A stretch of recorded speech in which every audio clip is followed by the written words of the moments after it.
Perfect. So, hey, Arpit, it's good to have you here. So, let's start all the way from the beginning. Where you're from, you brought up, and and we'll take it up from there.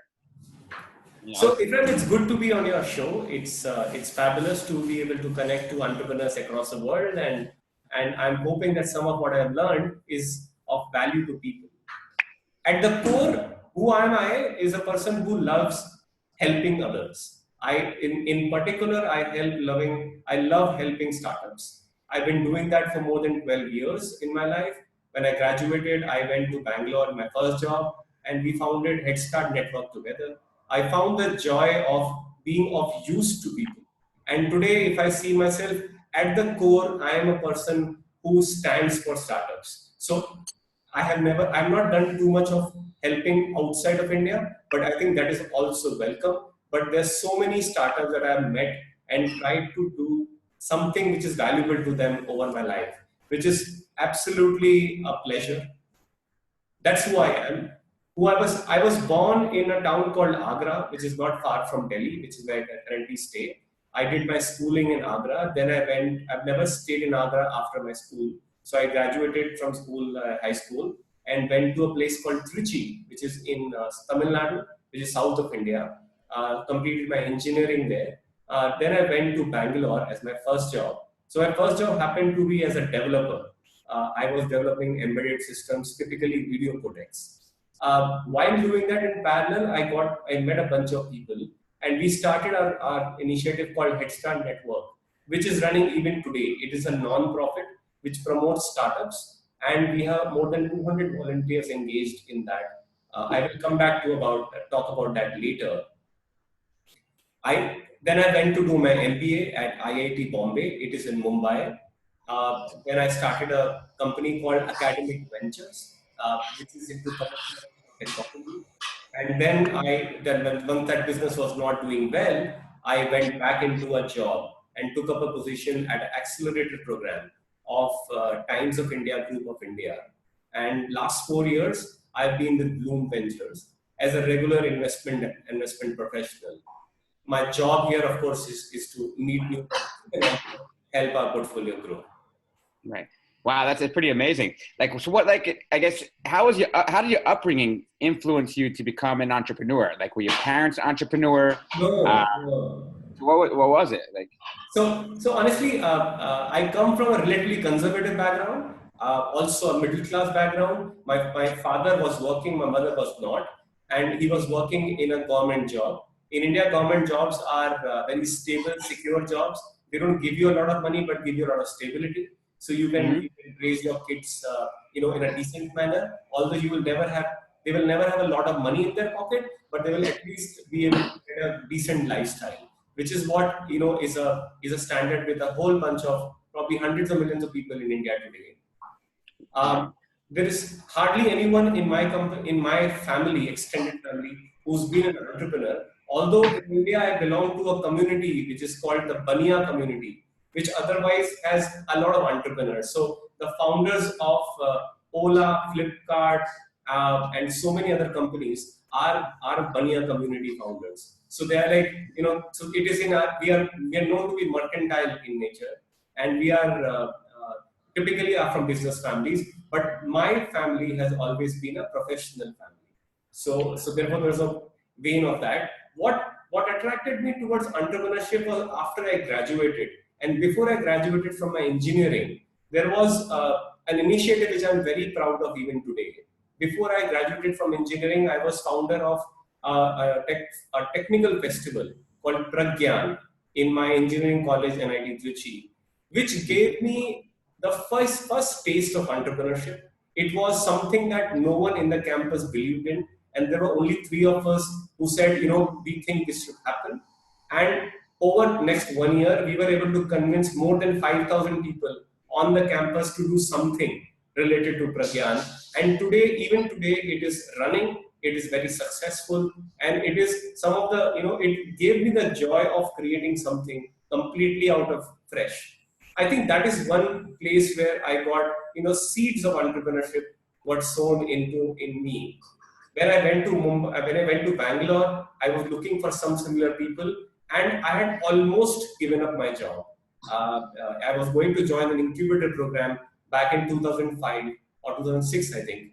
And in that program, I would have taken a 30-week incubation, and I would have gotten some kind of scholarship to startup. Well, it didn't happen, but that idea always remained with me.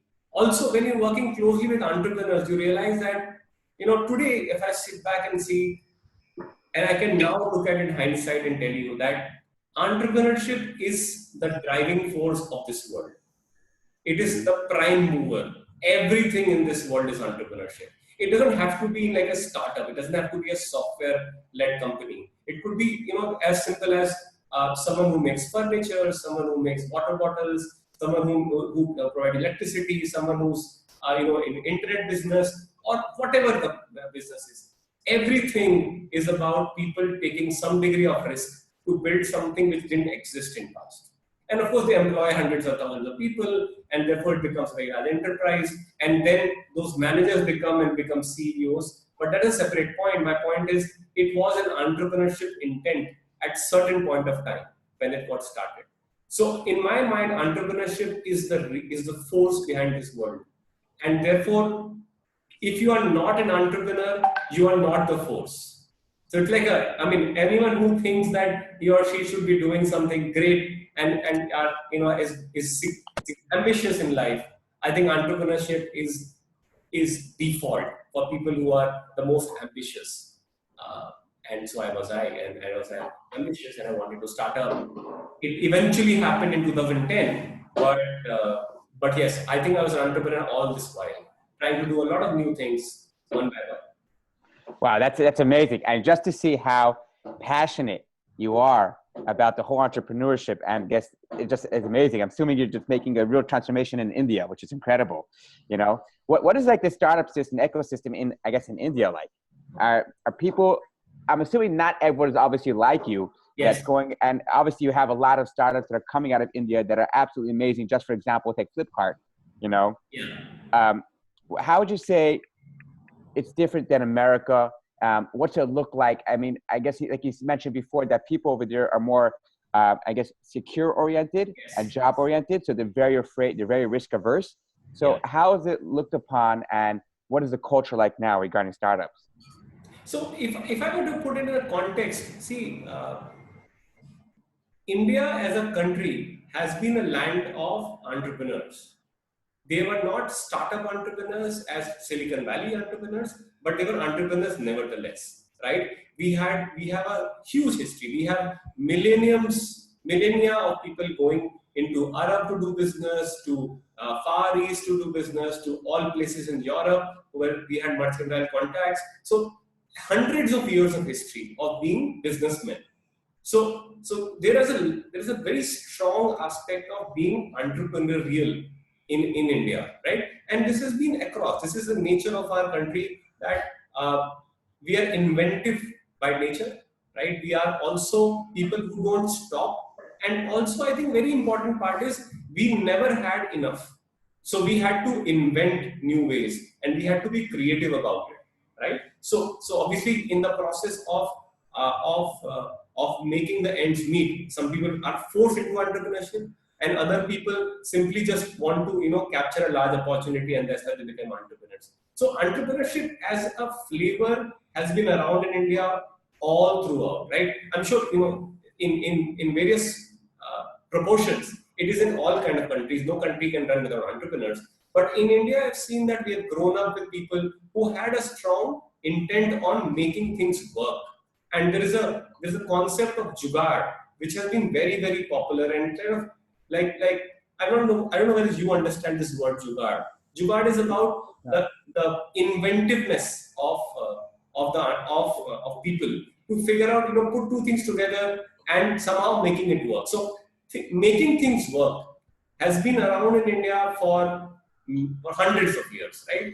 What has happened is that, but the country got independent only in 1947, and it has only been about 71 years since we have seen, we have developed, and we were a very poor country when British left us, right?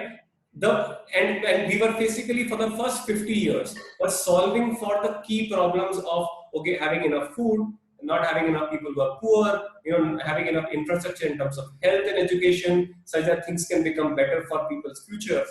Only around 1990 and 1991, we started opening up to the world. And when we opened up to the world, we realized there's so much more to do. By this time, you already had the first wave of entrepreneurship and startups in the valley, right? Before 1990s, you had Apple and Microsoft and Intel all were formed, and they were already becoming burgeoning companies. While in India, we didn't have any of those product companies. What did happen, however, is that some entrepreneurs were able to take the leaps of faith, and they sold to America or Europe what was not available in those countries in enough abundance, which is labor. So the first wave of entrepreneurship was about labor arbitrage, where you had an outsourcing company in India who can sell good quality software like Infosys or Tata Consultancy Services or Wipro or HCL or Cognizant, who would sell services into US and Europe, and India became a very, very large. Today, more than $100 billion of software gets exported out of India, right? And that only happened because these entrepreneurs found their opportunity. And then along with them, a large set of people started doing what is called as the BPO industry, the business process outsourcing industry. So you may get a call from someone about selling a credit card. The person may speak in American accent, but is actually sitting in Bangalore. Right? So those are the things which we initially started off, which was the most of the opportunity. The cost of labor is very different. We can definitely sell them all the services. That was the first wave of entrepreneurship.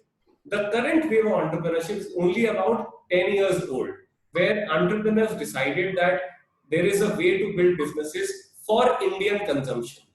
Right? The market was becoming larger. People demanded more products and services. And only about 2007-8, we realized that more and more people in India started catering to the Indian demand. So if you realize, there are 4 different things you can do. You can build for others in India. You can build for others there. You can build for Indians in India, and you can build for India outside. Right? So you can either build for India or you can build for others sitting in India. The build for India only started in about 2006-7, when a lot more people realized that there is opportunity to serve people in India. So Flipkart started in 2009, Ola started in 2010, and a few other companies took off around the same time. Of course, there's a boom and bust cycle, things go up and down. But the current wave of entrepreneurship is only 10 years old, right? As compared to a valley of, I guess valley is about 35 years old, right? The first wave of entrepreneurship started in late 1970s, right? India only started in 2006 or 7, right? So there's a very big difference in the maturity, in the kind of success people have seen. So for example, today, even though a lot of people, at least young people, want to become entrepreneurs and want to do a startup, they don't have a lot of experience doing it. While in Valley, it is common to find people who are multiple times entrepreneurs. Right? Who are called serial entrepreneurs. That's one difference. Second is, we haven't seen a lot of employees making a lot of money in exits from the companies. Right? So the fact that ESOPs can deliver a lot of value to you has only now begun to happen. And people want to play for ESOPs. A lot of people still play for high salaries in the startups. The third is, a lot of funding that we currently have is not coming from Indian sources. It's coming from abroad. It's coming either from US or it comes from China, right? Or for that matter, I don't know, SoftBank can be called as a Japanese fund. So SoftBank does a lot of funding, Chinese fund, American funds have been active for a long time, and so on. Now, my point is, this capital is basically coming from foreign, ultimately foreign LPs, right? The ecosystem in India is not mature enough that the Indian business houses want to invest hundreds of millions of dollars into startup as yet, right? So we haven't seen that happening. Another thing that we haven't seen happening is a lot of opportunity exists in building the infrastructure in India. So infrastructure in India is poor. When I say poor, I mean that it was not very obvious for people to use a courier service. The reason why people did not use courier services commonly, even between peer to peer, is because it was not very predictable as to what service they will get. It was once the parcel is sent, it does not always reach its destination, right? So there were a lot of challenges. There was rains, there were no roads, there were no connections, right? Some areas were completely underserved, some areas were overserved, and so on. Now, all of these companies had to solve for basic infrastructure challenges. Like in US, I'm told FedEx has been existing for generations now, right? It is, if you want to reliably deliver something, you can simply FedEx it. Now, you cannot expect that to happen in India, right? Our PIN codes are all not always perfect. You can't find an address that on Google Maps, because it's very difficult to Google to know what address exists, right? And the numbers are very haphazard.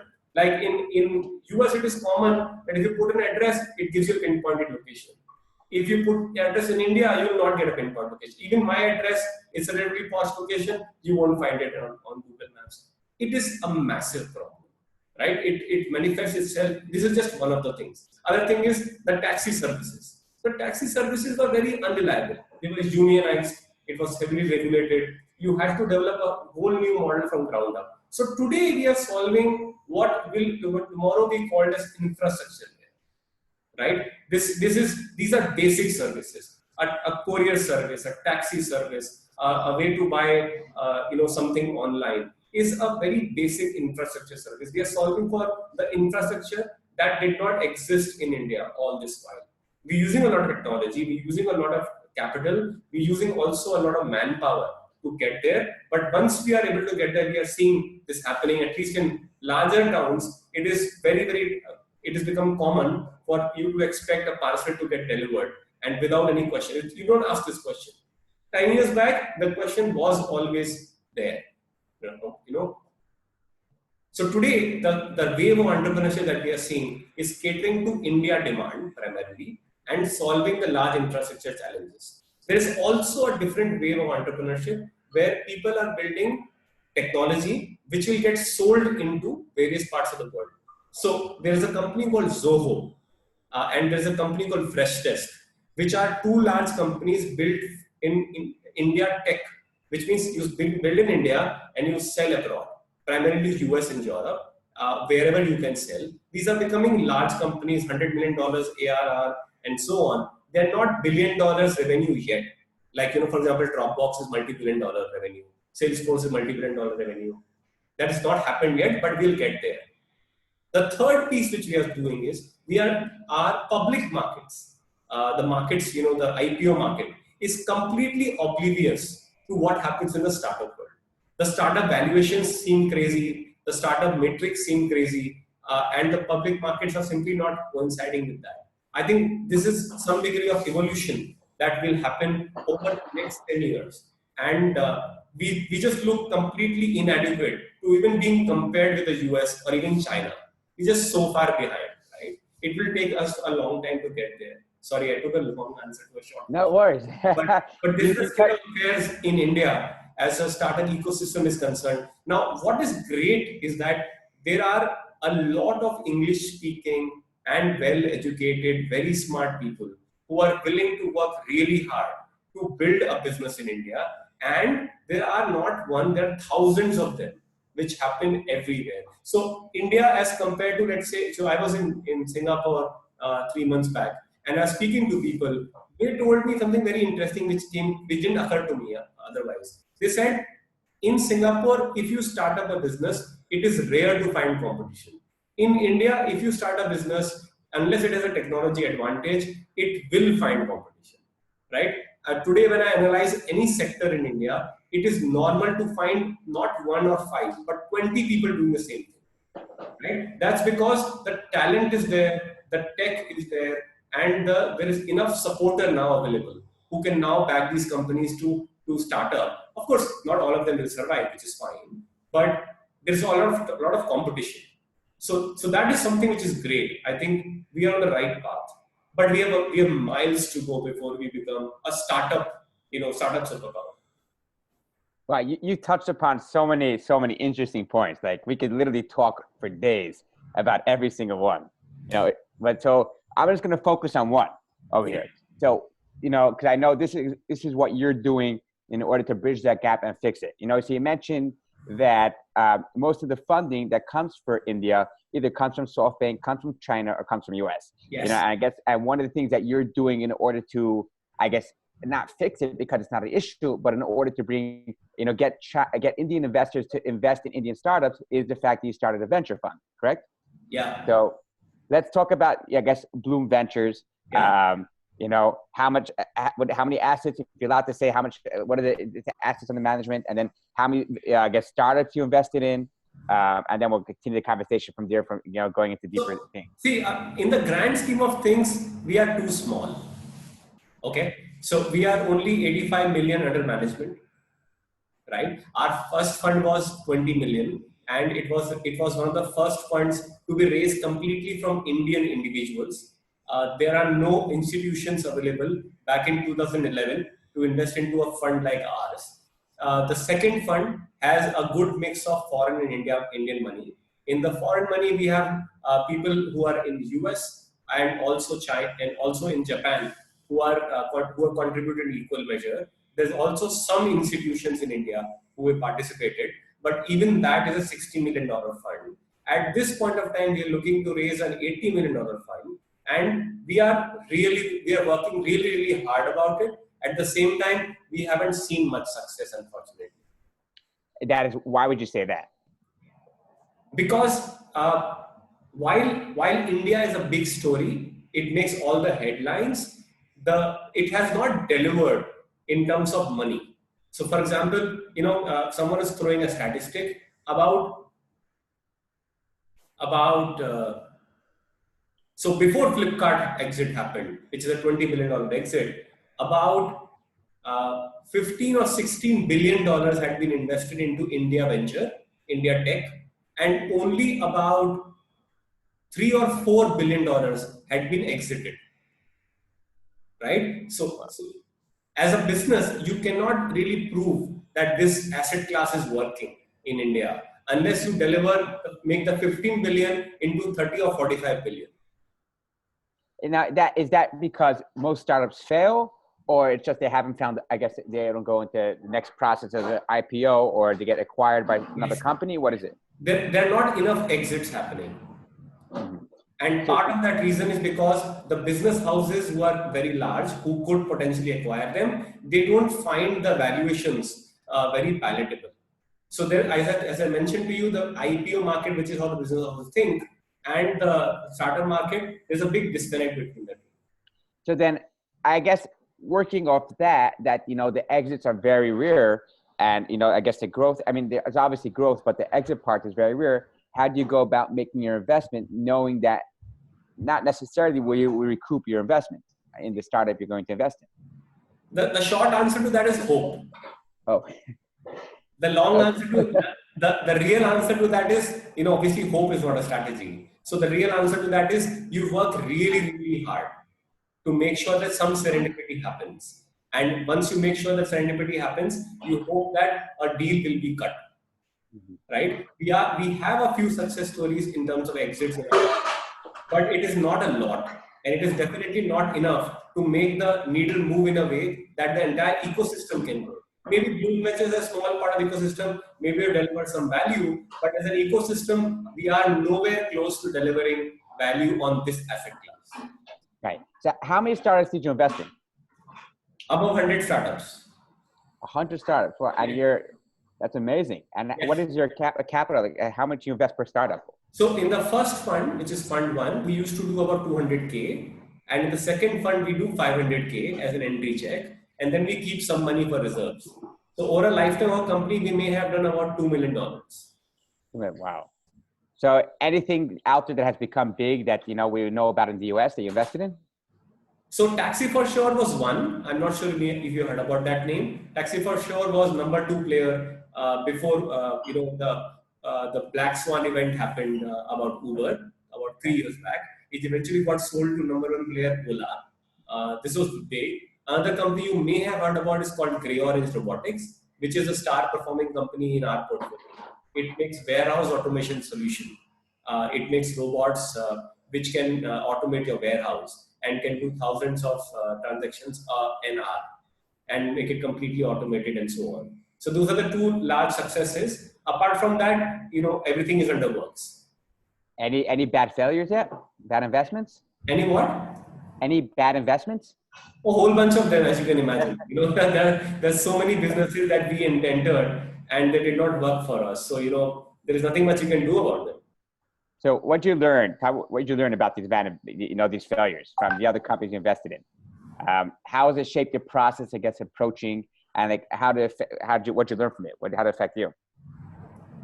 So, see, there is no other way, but to invest and make sure that the people that you're investing in have all the right intentions. And once they have all the right intentions, you just work with them to ensure that they make all the right decisions over their lifetime, right?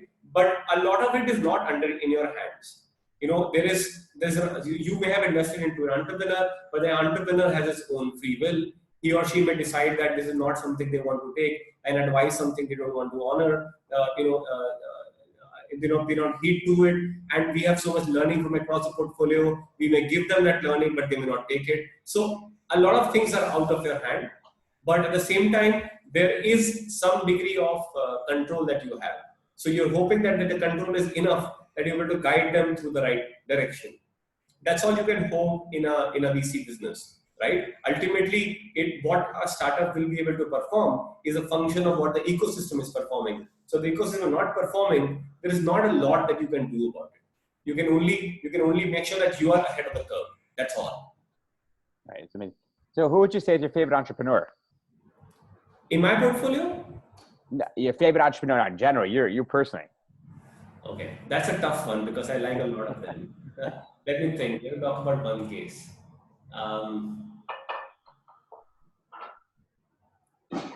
So I would like to talk about an entrepreneur called Raghunandan, who was founder of Taxi for Sure.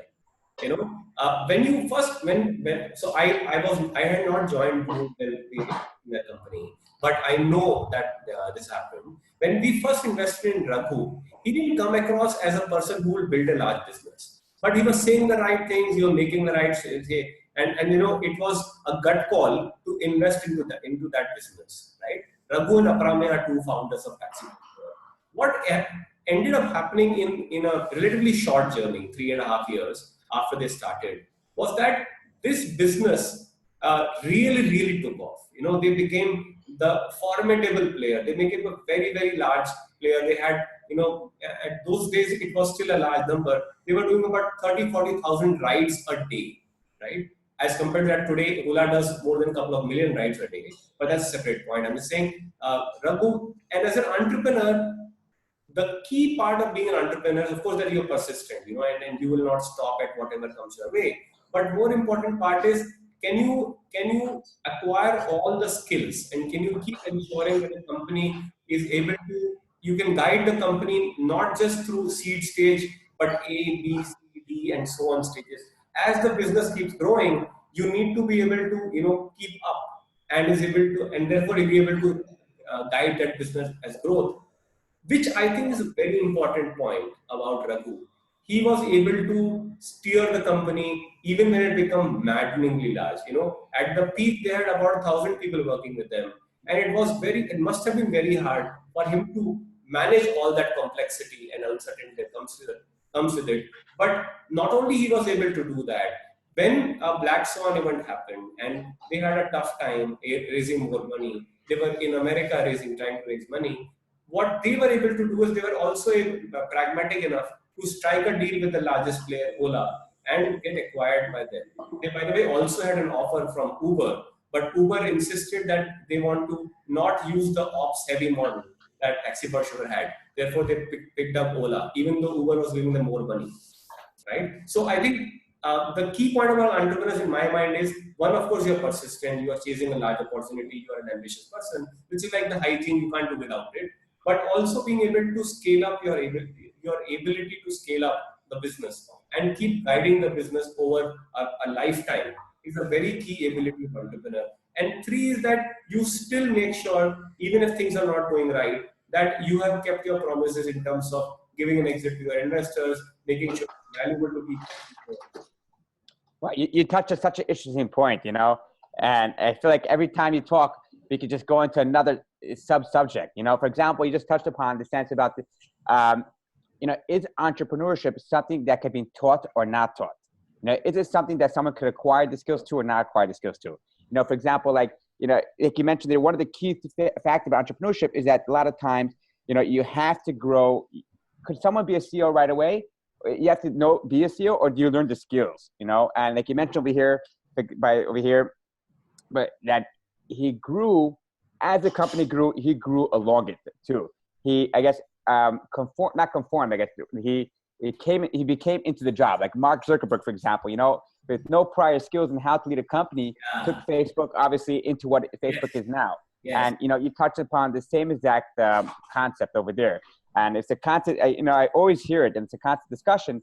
Is entrepreneurship something that can be taught or not be taught? Is it something that's natural or not natural? And the same thing, it's same thing like a boss. Excuse me.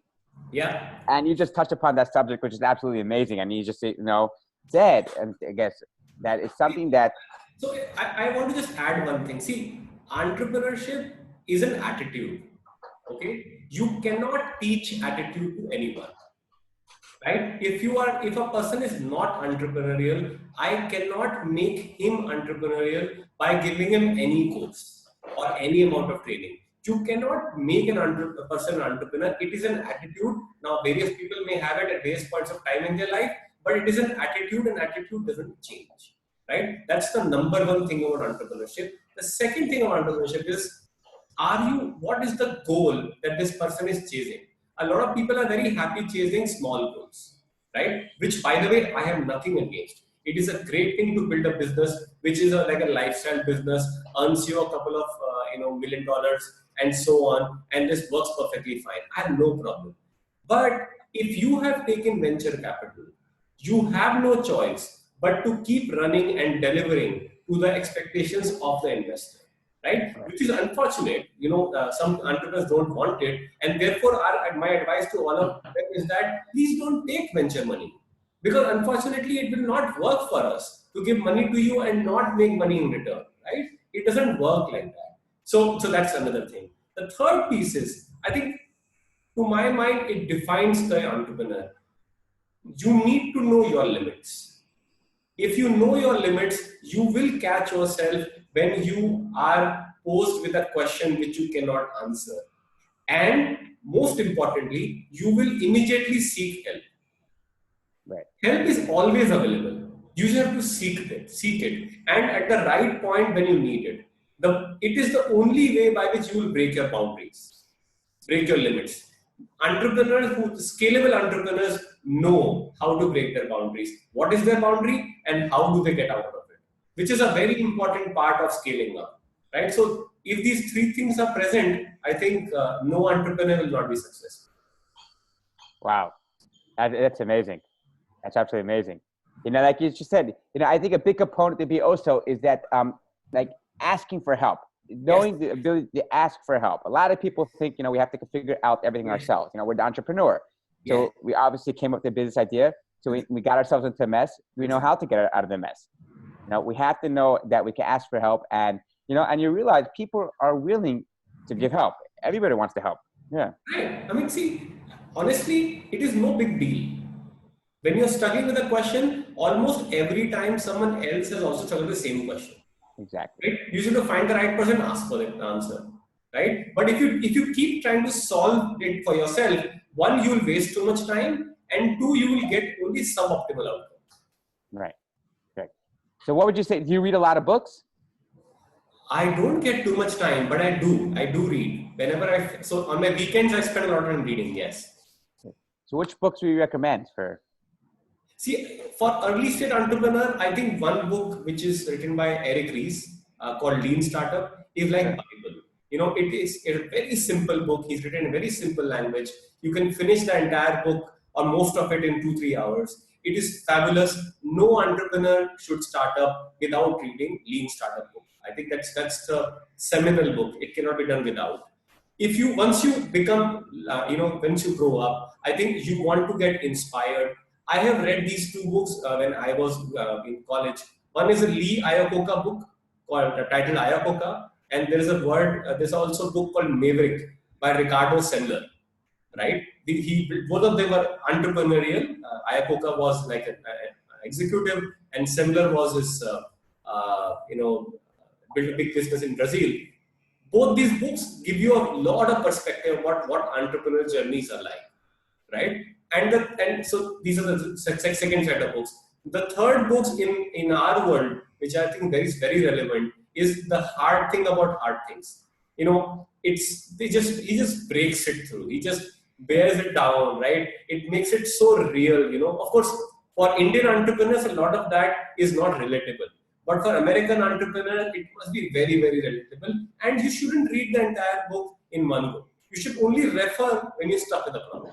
You should only go back to the book when you are in a problem statement, right? And then you come back and say, let's keep it on the side. I'll use it when I get stuck, right? As far as India is concerned, I think a couple of people have written very well. One book is called How I Succeeded in Failing, right? There's a guy called Vetishwaran who started India's first e-commerce company called India Plaza. He's written very well. It's like a good personal experience. Also exposes you a lot of aspects of Indian entrepreneurs, right? There have been a couple of other books. There's a book called Stay Hungry, Stay Foolish, which chronicles entrepreneurial journeys of a few Indian entrepreneurs. And yeah, that's all. So those are the books I recommend for entrepreneurs. I personally like this book called My Gita by Devdutt Patnaik, which is a version of Bhagavad Gita that he's put in practice. I find it very valuable. It is a good initiator into the philosophy that Bhagavad Gita has. I have found it personally very valuable and enriching. Wow, that's amazing. So let me ask you, outside of startups, what other passions do you have? I mean, you're obviously, I see what drives you is entrepreneurship and helping entrepreneurs. Unfortunately. I'm sorry? I do not have any other passions, unfortunately.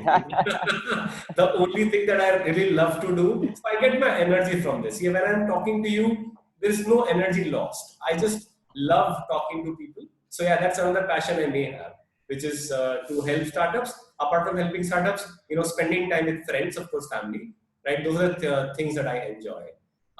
But to me, working with startups is not work.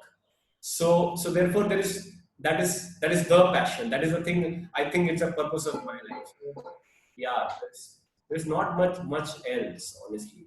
I'm thinking I am not a multi-dimensional personality, unfortunately. So yeah, I just enjoy. One thing which I personally, always check is the answer to why. So before I enter this call, the thing I ask myself, why am I doing it? Right? To me, the answer is I'm helping evangelize, right? Indian entrepreneurs, Indian entrepreneurship through you to various people. Whenever I go and meet a startup who's not an investee portfolio company, I go with the fact that in this 1 hour, I'll spend time with them and they will take something back. That's enough value to me, right? Whether it just works that way. I honestly believe in this adage that the Steve Jobs commencement address, when he said, how do you know what you're best at? And the answer is, you should ask your heart. Somehow it already always knows. So to me, that is like the line that I truly believe in. If I wake up any morning and I don't feel like working, I will quit. Right. Wow. That's also like you touch upon such a thing, like saying your why. I guess starting everything with your why, the famous book, Start With Why. I mean, everything has to have a why. Why are you doing it? The why then goes to how, then what. But everything has to have that why, the inner passion. But one thing you touch upon is like, I think there's to a certain degree, there is a stigma in the US regarding India, in the sense that India, what do people associate India with? They associate with your customer service, the guy that's picking up, calling you for, soliciting you for your credit cards, for bills and this and that. Yeah. And people don't think of India as a place of brilliantly smart people that are actually fixing world problems, that are actually, building startups, building companies out there.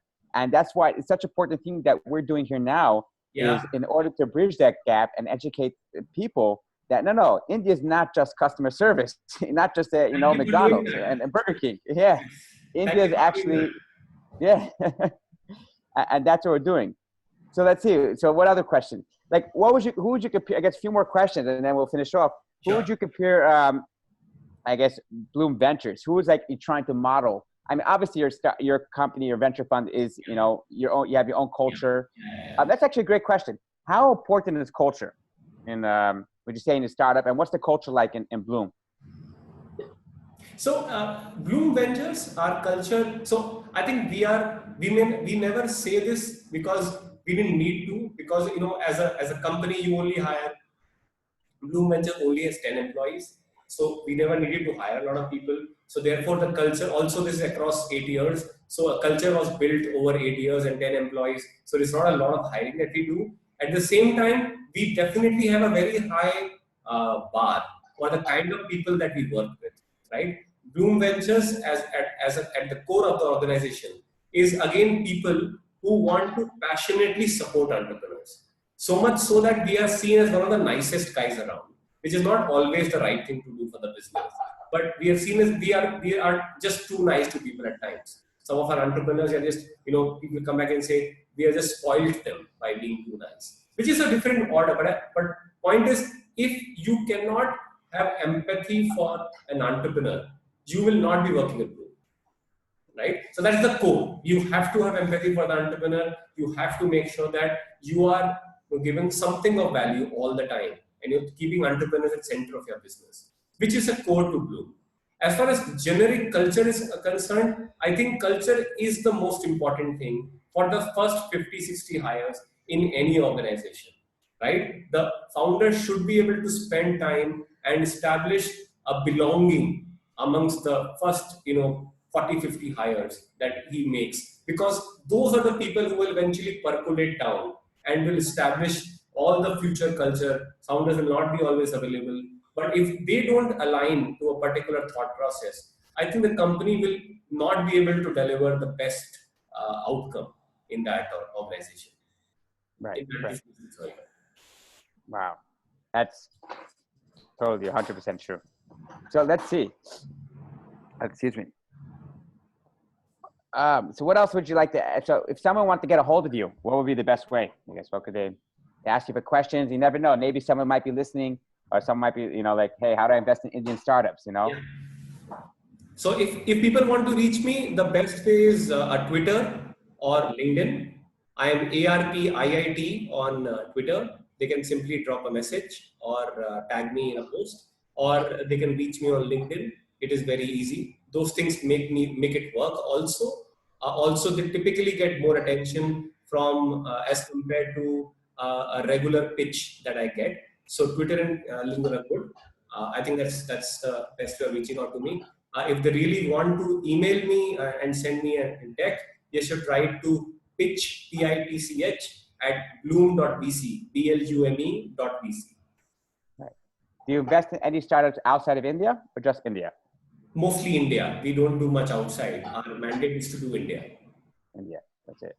Wow. So Arpit, thank you so much. I mean, there's so much knowledge in this. I mean, I learned tremendous amount in this, in our conversation here, you know.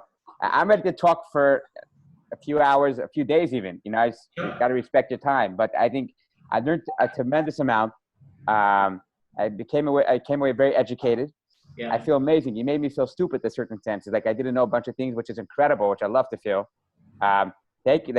Thank you. It's been a real pleasure. Thank you for giving me this opportunity, Ephraim. I think this is very valuable. Our countries should engage in much more informal way. We currently don't do enough, and there's so much more is possible. Right. And listen, my invitation to you as so stands. You know, when Yes, you here, I will see you in New York.